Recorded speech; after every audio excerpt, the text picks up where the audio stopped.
Okay, Bismillahirrahmanirrahim. Assalamualaikum dan salam sejahtera kepada semua pelajar kimia tingkatan 5. Hari ini kita jumpa lagi untuk last ulang kaji untuk bab 5. Okay, bab 5. Okay, kemudian nanti kita akan ulang balik untuk tingkatan 5 bab 1 minggu depan iaitu bukan minggu ni hari Rabu insya-Allah. Okey, so sediakan buku kamu. Sediakan buku latihan kamu. Okey, kita lihat sama-sama. Siapa yang dah buat, alhamdulillah, tahniah. Sila tanda guna pen merah. Okey, guna pen merah. Okey. So, kita lihat soalan yang pertama. Minyak dan lemak. Okey, minyak dan lemak. Okey, dia kata minyak dan lemak adalah okey, terhasil daripada tindak balas antara asid lemak dan glycerol. Rajah 1 menunjukkan struktur asid lemak. Okey, struktur asid lemak. Okey. Kemudian dia kata nyatakan jenis lemak yang terhasil apabila lemak P. Okey, lemak P bertindak balas dengan glycerol. Maksudnya asid lemak ni, cikgu macam mana tahu itu asid lemak? Nampak tak? Dia adalah ada kumpulan berfungsi COOH. Carboxylic acid. Asid carboxylic dekat sini. So kalau kamu tengok sini, ini adalah asid carboxylic. Okey. Kemudian dia kata jenis lemak. Macam mana kita nak tahu jenis lemak tersebut? Kita ada dua jenis lemak. Lemak tepu dan lemak tak tepu. So macam mana kita nak tahu? So lemak tepu dan lemak tak tepu. Lemak tepu dia ada single bond. Kiranya semuanya adalah ikatan tunggal. Tiada ikatan ganda dua. Tetapi lemak tak tepu adalah lemak yang mengandungi ikatan ganda dua. So, kalau kamu lihat daripada rajah 1 ini, mempunyai ikatan ganda dua di sini. So, nombor soalan nombor 1A, okay, ia adalah lemak tak tepu. Okay, tandakan kertas kamu ya, siapa yang dah buat. Okay, tandakan jawapan kamu. Okay. Kamu hanya buat macam ini je. Okey, tuliskan tajuk ujian pencapaian. Okey, tulis tarikh hari ni. Jangan lupa pula 16 hari bulan 8. Okey, siapa yang dah buat alhamdulillah. Okey, A nyatakan jenis lemak. Kamu tulis saja. Lemak tak tepu. Okey, lemak tak tepu. Okey, kemudian untuk soalan yang seterusnya.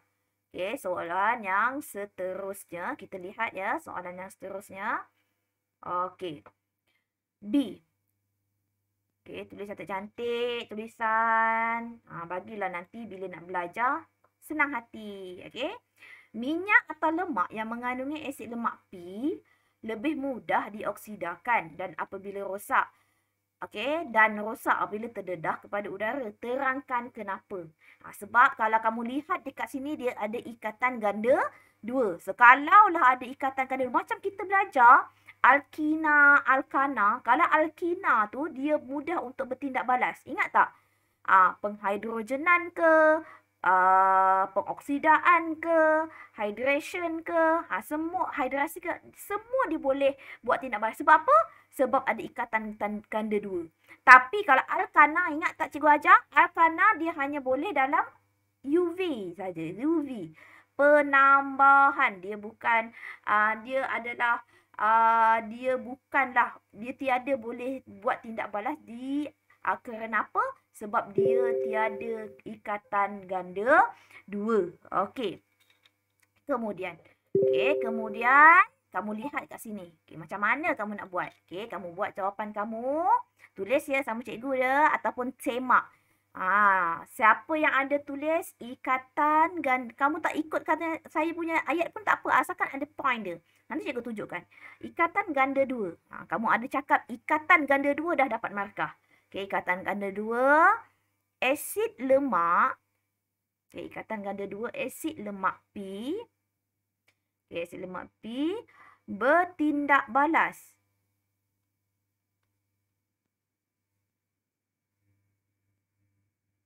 Okey, mudah bertindak balas. Sorry, tinggal. Mudah bertindak balas dengan siapa? Sebab apa dia tak oksida? Sebab dia bertindak balas dengan oksigen. Okey, dia bertindak balas dengan oksigen dalam udara. Okey. Seterusnya dioksidakan. Okey dah. Siap. Okey, kemudian untuk soalan nombor 1 dah, kita pergi kepada soalan nombor 2. Siap ya? Okey, kemudian persamaan di bawah menunjukkan tindak balas penyediaan sabun di makmal. Minyak sawit, natrium hidroksida pekat, dia bagi natrium palmitat dengan glycerol. Apakah nama tindak balas? Tindak balas nak buat sabun. Apa dia? Kama, boleh jawab tak Kama? Apa nama tindak balas nak buat sabun? Namanya mula dengan S. Apa dia? Sabun. Bukan.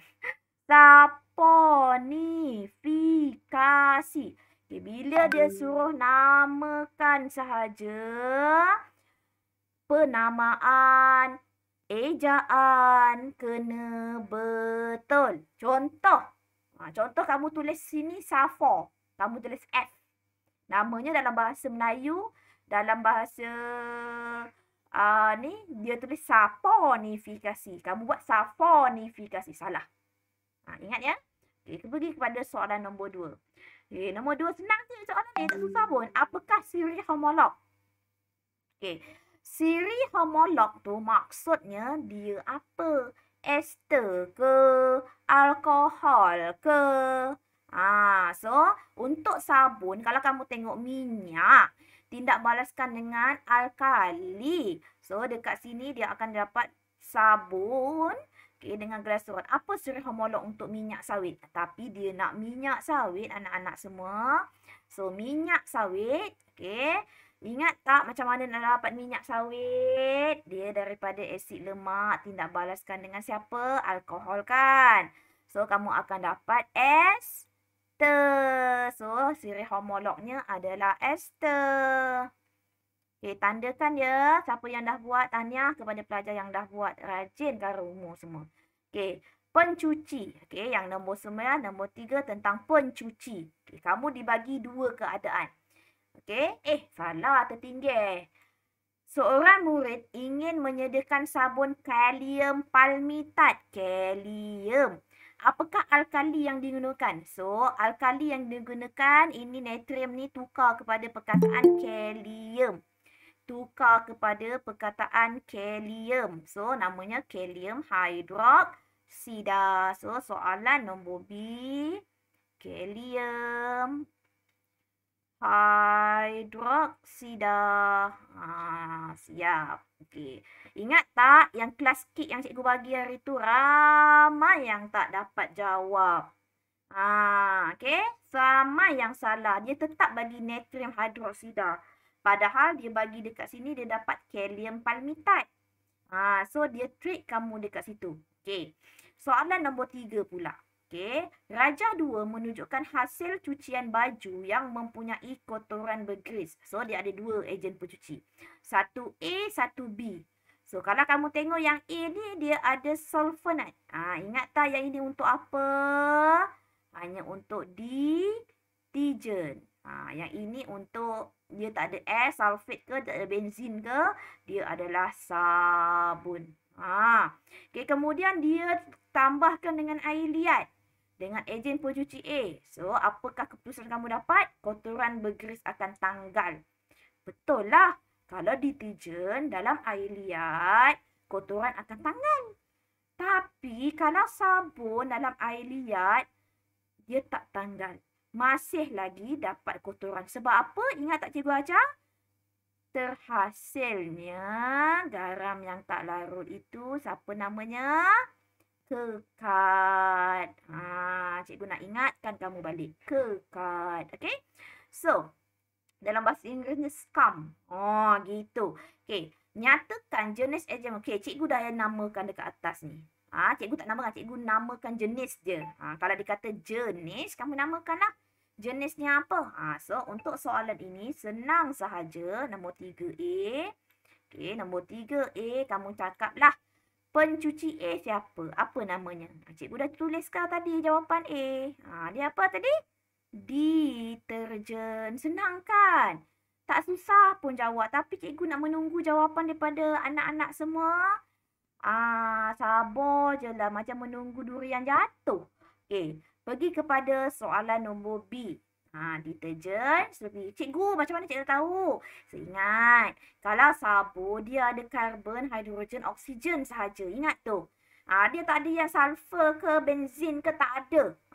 Itu sabun. So selain daripada itu deterjen dah. Okey. So kita pergi kepada soalan yang seterusnya. Okey. Selamat datang kepada Syahdan. Okey, Kang Jun baru masuk ya tadi. Okey, kemudian. Okey. Rajah 2 banding bezakan tindakan pencucian bagi dua ejen pencuci itu. Banding. So, kalau dia suruh bandingkan, maksudnya kamu bandingkan siapa yang lebih berkesan, siapa tak berkesan. Lepas tu kamu nyatakan sebabnya. Kenapa? Soalan ni sama macam yang cikgu tu suruh kamu buat dalam kelas KIK hari tu kan? Tapi tak ada siapa je awak yang jawab. Hamizah, Wana, Tahniah kepada pelajar yang buat. Siapa lagi? Najwa. Okey, saya tak tahulah, mungkin internet kamu tak berapa kuat mungkin. Okey. Okey, pergi kepada soalan B. Dia kata banding. Bila banding, kamu bandingkanlah. Siapa lebih berkesan? Pencuci A ke pencuci B? So tulis ayat dia. Pastikan kena ada perbandingan.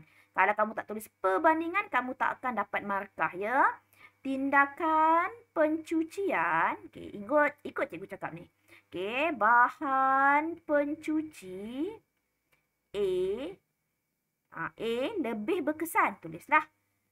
Lebih berkesan dalam, mesti tulis dalam air liat. Kenapa cikgu? Sebab yang ini kita ada manipulasinya. Okey, ingat tu. Dalam air liat, manakala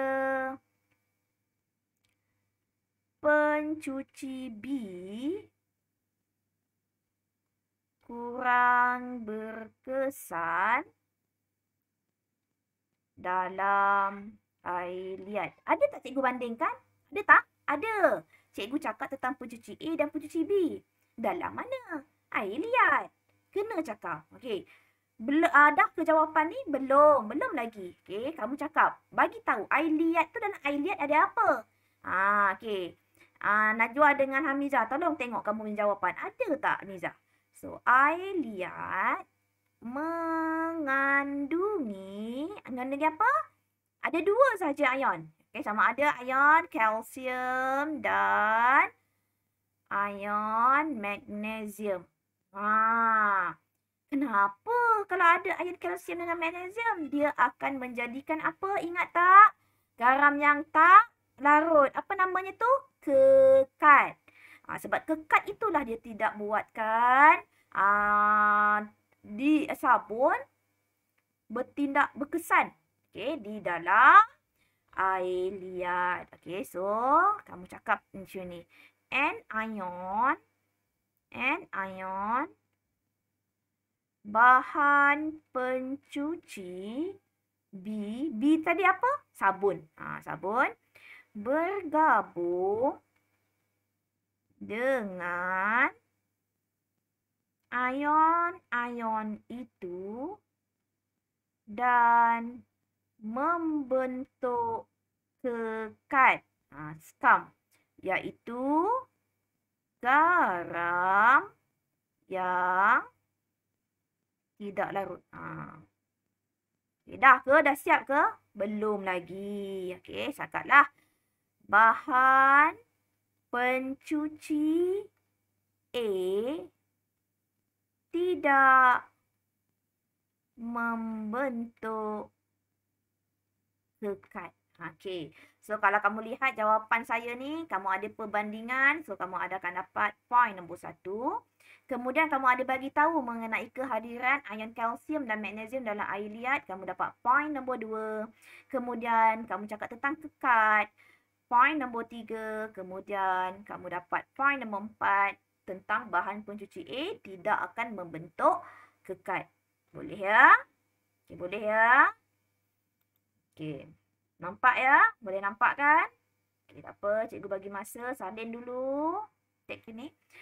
Kita lihat kepada soalan yang seterusnya. Kita dah tengok banding beza. Kita dah banding. Kemudian kita pergi kepada soalan yang lain. Soalan ni. Tengok ni ya. Okey, nombor 4. Okey. Jadual 1 menunjukkan maklumat terdapat pada label 3 jenis makanan P, Q dan R. Ialah bahan tambah makanan. Okey, kemudian kamu tengok kat sini yang ini nenas, okey, dalam sirap. Okey, dia manis dan dihasilkan secara tradisional daripada sumber asli. Kandungan kepingan nenas segar, bahan tambah P. Okey, dia dah ada nak masukkan satu food additive ataupun bahan tambah. Okey, bahan tambah. Okey, kemudian kita lihat kepada sos tomato, sedap dan tahan lama. Dia ada tomato, gula, garam, bahan tambah makanan Q. Okey, aiskrim vanila. Okey, aiskrim vanila dia ada susu vanila dengan bahan tambah R. Okey, nyatakan nama bahan tambah. Okey, apakah bahan tambah yang diletakkan dekat situ? Cuba kamu fikirkan. Dekat dalam sirap, apa-apa paste air, diletakkan apa? Selain daripada nenas yang segar tu. Confirm lah dia letakkan gula. Nak bagi dia manis. Okey, kemudian sos tomato. Okey, sos tomato ni pula, dia ada satu bahan Q yang tertinggal kat sini. Apa tu? Dia adalah asid benzoik. Nak bagi dia lebih kental. Okey, yang ini aiskrim. Ada satu bahan R. Apa tu bahan R? Bahan ini yang dia akan mencampurkan minyak dengan air. Ingat tak? Itu apa namanya? Pemekat pengemulsi. Okay, so that is a contoh. Bagi contoh bahan tersebut. Bukan jenis pengawet. Bukan dia minta penstabil. Tak. Ataupun perisa. Tak. Dia minta contoh. Nama bahan. Okay, so nama bahan tersebut. Okay, kamu buat kat sini. Macam cikgu buat tadi. So, ini soalan nombor 4. Okay, cikgu tuliskan. Okay, soalan nombor 4A. So, P tadi cikgu letakkan gula. So, Q tadi adalah asid benzoik. So, R tadi adalah pektin. Contoh. Okay, dia pengemulsi ya. Okay, kemudian. Dah A dah jawab, pergi kepada soalan B. Okay. Kenal pasti jenis bahan tambah itu dan fungsi masing-masing. So, kamu kena tahulah. Gula ni jenis bahan tambah apa? Pengawet ke? Perisa ke? Okay, penstabil ke? Bukan pengemulsi pektin ni, sorry. Penstabil. Saya pun tersilap tadi. Okay, kemudian macam mana kamu nak buat? So, kalau boleh, buatlah. Okay, buatlah dalam bentuk jadual. Cikgu, saya tak nak buat bentuk jadual. Tak apa. Tak ada masalah. Okay. So, jenisnya bahan tambah. Okay, kemudian jenis bahan tambah. So, kamu buatkan dia punya fungsi. Dia nak fungsi.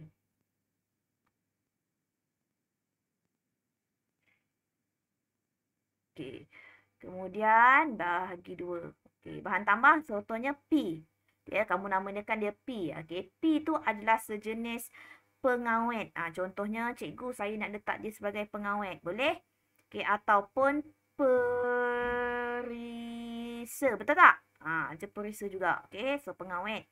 Okay. Contohnya, kalau fungsi untuk pengawet apa? Kamu bagilah apa fungsi dia. Contohnya, dia nak menghalang. Okay. Menghalang. Atau melambatkan pertumbuhan bakteria atau kulat supaya makanan disimpan lebih lama. Okey. Ini pengawet. Kalau contohnya kamu buat perisa, okey, tuliskan dia menggantikan ataupun menambah rasa pun boleh juga. Menggantikan rasa asli yang hilang semasa pemprosesan. Okey, dah siap. Okey, dah siap. Cikgu, saya nak buat satu je boleh? Boleh? Dia minta salah satu je. So kamu buat satu cukup. Tak payah kau buat dua-dua. Ini contoh cikgu bagi. Okey, kemudian kita tengok Q. Q tadi apa? Asid benzoik. So, asid benzoik untuk siapa? Okey, asid benzoik adalah sebagai pengawet.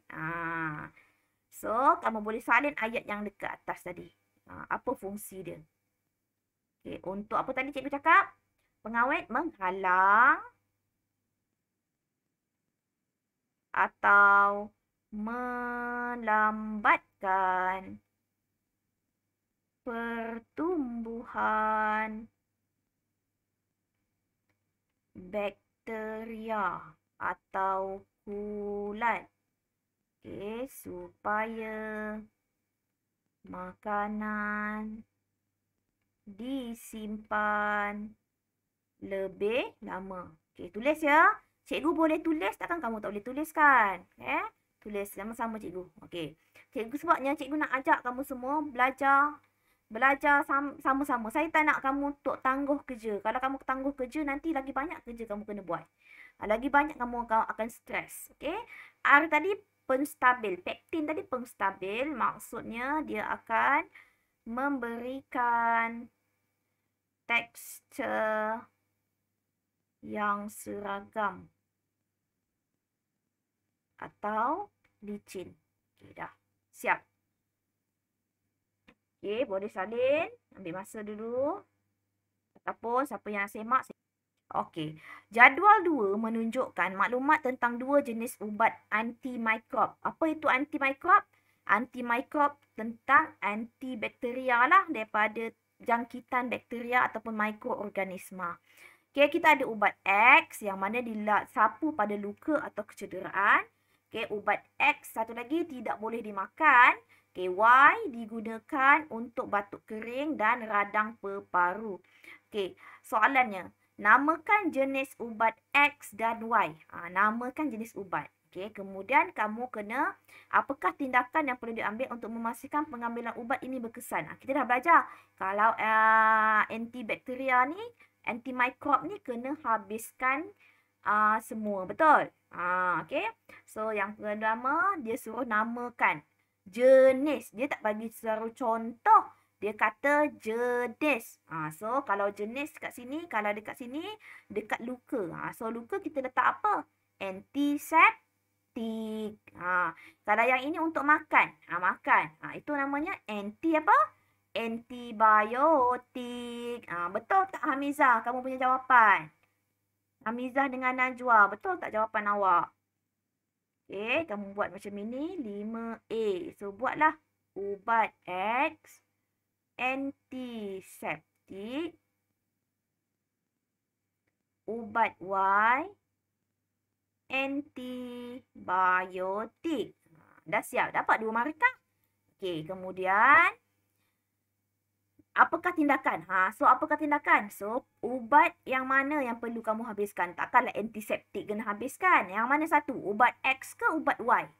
Mestilah ubat yang dimakan. Ubat Y. Okey. Ubat Y perlu dihabiskan. Okey, ubat Y perlu dihabiskan supaya semua bakteria dibunuh. Okay, ada tak jawapan itu, Hamizah? Kalau ada, tandakan. Jika tidak dihabiskan, apa akan jadi? Jika tidak dihabiskan dos ubat yang lebih tinggi diperlukan. Jika dijangkiti. Okay, so kalau salah, ada yang salah, ada point yang tertinggal, kamu tulis pakai pen warna merah ya. Dijangkiti penyakit yang sama pada masa depan. Okey. Okay, take time, salin dulu. Okay, ambil masa, salin dulu ya. Cikgu bagi masa.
Okey, dah ke? Okey, kemudian. Okey, kemudian kalau cikgu tak sempat nak, apa namanya, nak bagi kuis nanti, kamu boleh scan ya soalan ya. Sekejap ya. Okey, soalan nombor 6. Okey, soalan nombor 6. Okey. Gambar rajah satu, gambar foto satu menunjukkan lotion. Okey, lotion dia kata penghalang cahaya matahari yang menggunakan nanoteknologi. Apakah yang dimaksudkan dengan nanoteknologi? So, kamu dah belajar apa itu nanoteknologi. Kemudian, kamu kena terangkan kelebihan menggunakan nanoteknologi bagi lotion penghalang cahaya matahari. Okey. Dan kemudian nyatakan dua kegunaan nanoteknologi. Yang ini dua-dua semua ni kita dah belajar. Kita dah belajar dah. Salin je buku teks tu. Tak susah pun. Salin saja. Tapi yang susahnya, kenapa susah sangat saya nak terima jawapan kamu? Okay, kalau kamu contoh. Contohnya kamu tiada internet, nak upload dalam GC, kamu send je dekat cikgu, dekat handphone. It's okay, tak ada masalah. Cikgu tak marah pun. Okay. So, nombor 6A. Cikgu macam bebel je kan? Itulah bebel je hari ni. Okay, apa maksud nanoteknologi? So, nanoteknologi, salin daripada buku teks dia ni ya, merupakan pembangunan bahan atau peranti dengan memanfaatkan ciri zarah nano. Saya ada satu tahu ubat tu, dia namanya nano perak. Yang mana, bukan nak promote dia, bukan ya. Okay, nano perak tu bila saya sapu dekat, contohnya saya masak terkena minyak contoh. Saya sapu, insyaAllah dia akan okey, insyaAllah. Sebab nano, dia sifat nano. Nano tu maksudnya ubat tersebut, dia menggunakan perak ataupun silver, dia masuk kat dalam kita punya rongga-rongga kulit kita, dia akan memperbaiki ataupun dia akan menghalang daripada jangkitan. Itu kelebihan dia. Okay, so kalau apa-apa pun, contohnya macam apa namanya, kosmetik kan, bahan-bahan, kamu pergi ke Guardian ke Watson ke, kamu tengok nano white. Nano apa benda, semua ada perkataan nano tu maksudnya dia menggunakan teknologi, nanoteknologi lah. Okay. Kemudian, at least kamu ada ilmu tentang tu. Kamu boleh bagi tahu kat mak kamu. Mak, ini gunakan nanoteknologi, mak. Ceritalah kat mak kamu. Okay, terangkan kelebihan. Okay, apa kelebihan gunakan apa namanya, dekat sunscreen ni? So, sapuan dia akan lebih, sapuan krim lebih sekata menyelaputi